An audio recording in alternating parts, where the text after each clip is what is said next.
Hi මම ගෞරාංගනා නිතින් සත්සාරණි NIC 2004යි 523යි 125යි 90ට. අද අපි කතා කරන්නේ අපේ handheld device programming 1 subject එකට අදාළ React Native chat app එක කොහොමද අපි කළේ කියලා. ඔයාලට දැන් පේන්නේ මගේ chat app එක run කරාම කොහොමද පේන්නේ කියලා.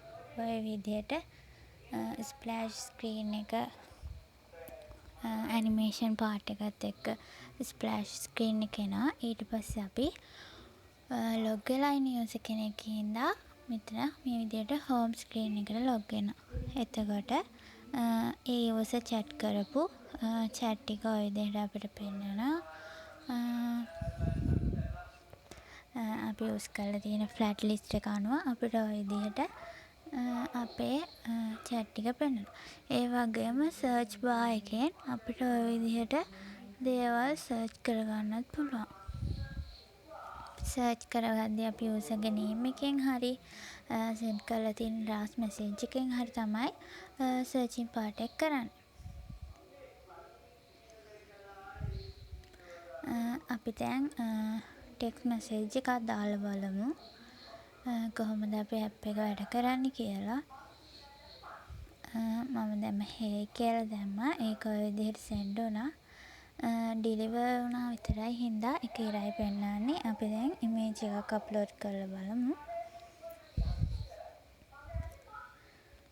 ඔය විදිහට මම sample image එකක් add කරා. ඒකත් ඔය විදිහට පෙන්නනවා.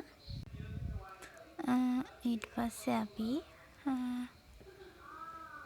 back කරලා බලුවත් ඔය විදිහට අපි upload කරපු images පෙන්නනවා. අපි වෙන user කෙනෙක්ගෙන් බැලුවොත් කලින් user ගේ online පෙන්නවා. දැන් user ගේ large screen එක පෙන්නවා. ඔයගොල්ලෝ දකින්න ඇති. ඒ වගේම අපි දැන් my profile එකට ගියාම log වෙලා ඉන්න user ගේ නම, එයා contact details ඔය විදිහට පෙන්නනවා. ඒ වගේම අපි දැන් මෙතනින් setting part එකට යන්න පුළුවන්. setting වලට ගියාම අපිට theme එක change කරගන්න පුළුවන්. අපිට ඕන විදිහට default තියෙන light theme එක, system theme එක අපිට ඕන dark කරගන්න පුළුවන්. ඊට පස්සේ අපි contacts list එක බලුවොත් ඔය විදිහට user ගේ contact list එක අපිට flat list එකෙන් ඔය විදිහට පෙන්නනවා. ඒ වගේම මේකෙත් අපිට userලා මේ contact එක search කරගන්න පුළුවන්. ඒ වගේම අපේ contact එකේ කොච්චර ඉන්නවද කියලා ඔතන පෙන්නනවා. ඒ වගේම අපිට අලුතෙන් contact එකක් add කරන්න ඕන. අපි new contact එකට ගිහලා ඔය විදිහට add කරන්න තියෙනවා. මෙතෙන්දී අපි validation part ඔක්කොම කරලා තියෙන්නේ. ඒ විදිහට අපි මොනවා හරි fill කරේ නැත්නම් අපිට warning එනවා.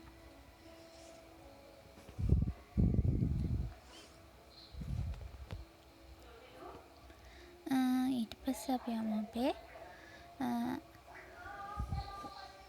status part එකට.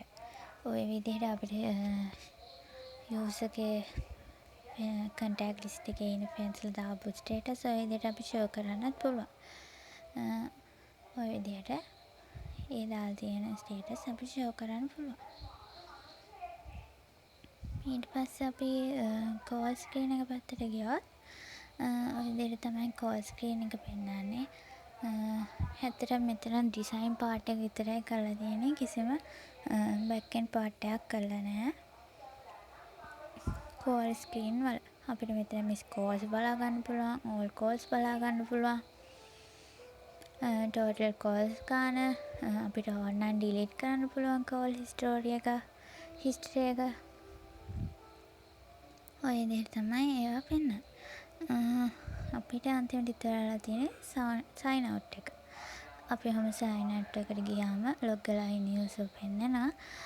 අපි sign out click කරාම අපිට confirm දාලා අපි sign out වුණාම අපිව redirect වෙනවා ආයේ sign up page එකට. මේ තියෙන්නේ අපේ sign up page එක. අපි sample data දීලා sign up වෙලා බලමු.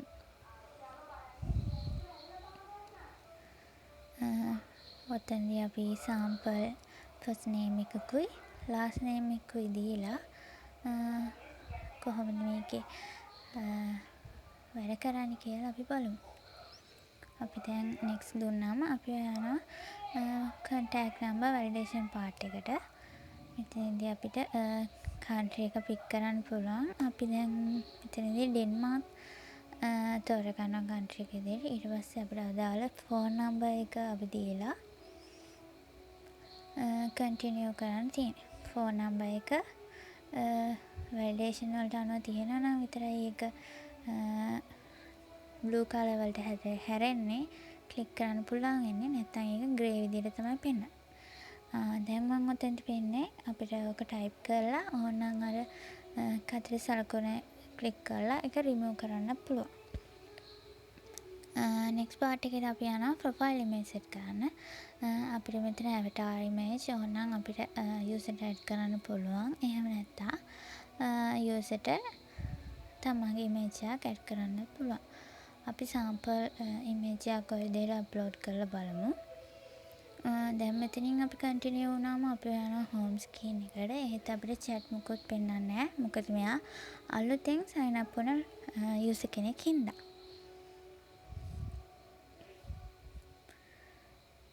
අපි දැන් create account button එක click කරලා බලමු කොහොමද ඉදිරියට වැඩේ වෙන්නේ කියලා.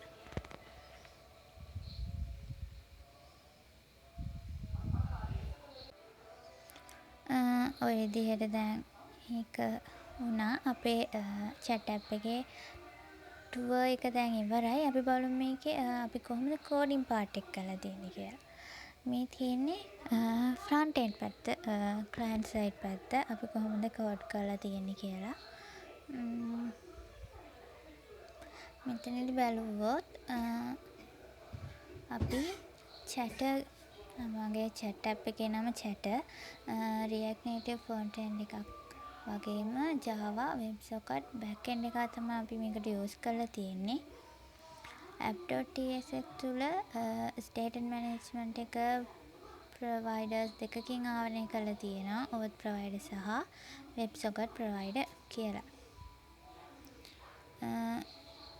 Auth provider වෙලා userගේ user ID අසින් storage තුළ තියෙනවාද කියලා බලලා logout නම් sign up පිටෝර යවනවා.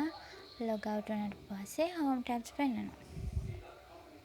WebSocket provider real time connection එක start කරන්නේ user authentication වුණාට පස්සේ විතරයි. ඒ හින්දා user ID query param එකක් විදිහට තමයි භාවිතා කරලා socket secure කරනවා. අපි ඊළඟට use effect send message functions ගැන කතා කරමු. ඒව ගත්තොත් WebSocket provider එකේ real time functionality එකේ heart එක use effect hook එකේ user ID වෙනස් වීමේදී log වීමේදී පමණක් socket open වෙනවා. නව WebSocket එකක් object එක endpoint එකට connect කරනවා. authentication වෙන user ID query param එකක් යවනවා. connection life cycle එක handle කරන්න on open on close is connect ඔය functions updated වලින් send message function එක provider එක expose කරන main API එකයි chat history messages status සියල්ල මේකෙන් සිද්ධ කරනවා. chat.js එක බලුවත්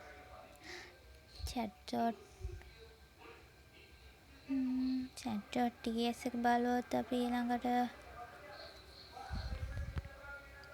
ඒකේ තියෙන ඉන්ටර්ෆේස් එක මම client server data consistency තහවුරු කරනවා.